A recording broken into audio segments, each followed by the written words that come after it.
Hello everybody, how are you? We're driving through the woods, I know, in the Pittsburgh area toward Bell Acres. This video is going to talk about the history and accomplishments of this fine community because Bell Acres, guys, was developed in the late 1700s like much of Pittsburgh, and the original residents wanted to create a sort of spiritual place and using bells as the medium of celebration. They did just that. They created churches, homes, synagogues. They created community centers, and each of them had a number of bells that residents could ring during various celebrations 8 to 9 times a day. So like different religions and faiths celebrate their faith through the day, that was the case with the original settlement of Bell Acres. And so it'd be 10 o'clock and a chime at the tower, a chime in the bell tower would go out, bong, bong, and that would mean that the residents were to grab the bells that lined the shelves in each of these buildings I mentioned, all of these schools, offices, everywhere. And they started to sing psalms and other songs of praise while ringing bells, holding them in their hands. So it was like cling, clang, cling, clang, cling, clang, right? So like a Catholic hymn like Sons of God, hear his holy word, then you'd hear cling, clang, bing, bong, right? So it was a bell-based religious celebration across all faiths. That was the interesting part too. It's an interfaith, bell-based celebration town. And you say, well, that's a little bit hard to believe. That's a little wacky. But guys, remember in 1750, things were a little different. It wasn't long before that they were burning people at the stake. So you got to go with the history as it presents itself. You can't just pick and choose and go, oh, I'm only going to believe in the stuff that makes sense. Well, okay, all right. Good luck with that.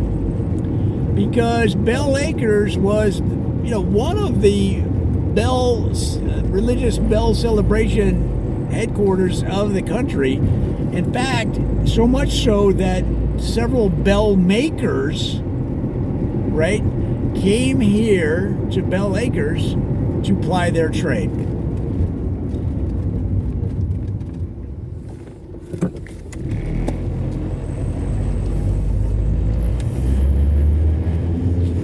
So whether we believe it or not or think that it's right, they were celebrating their religious faith in an interfaith manner across all religions from the 8 to 9 times a day by ringing bells.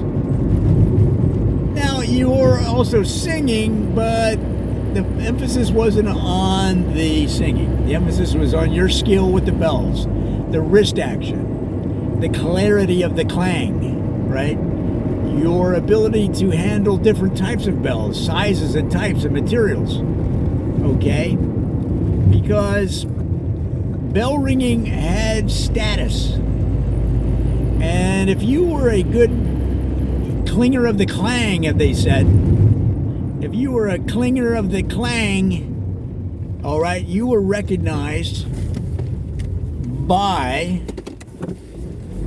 the mayor of the town, the heads of the different religions, and remember, there were 7 or 8, probably 20 different religions, all subscribing to the bell celebration method.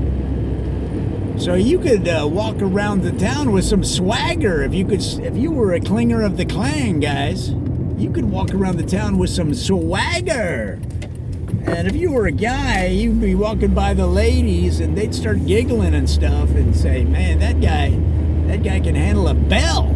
That guy can ring your chimes," right?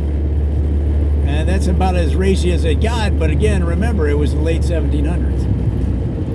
But ever since then, Bell Acres has had a special place in the bell industry.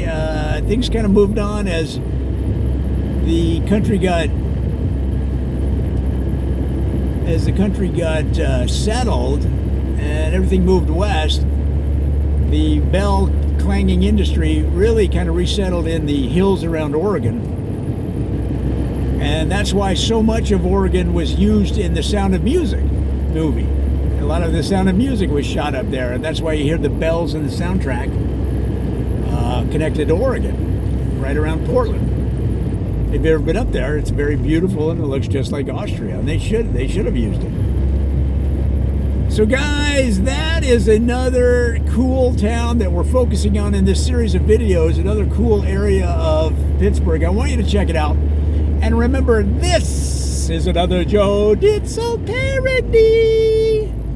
And come on back for more, guys. We're going to cover so much. This town, Pittsburgh, is rocking, and we're going to share it with the world. Come back and see us.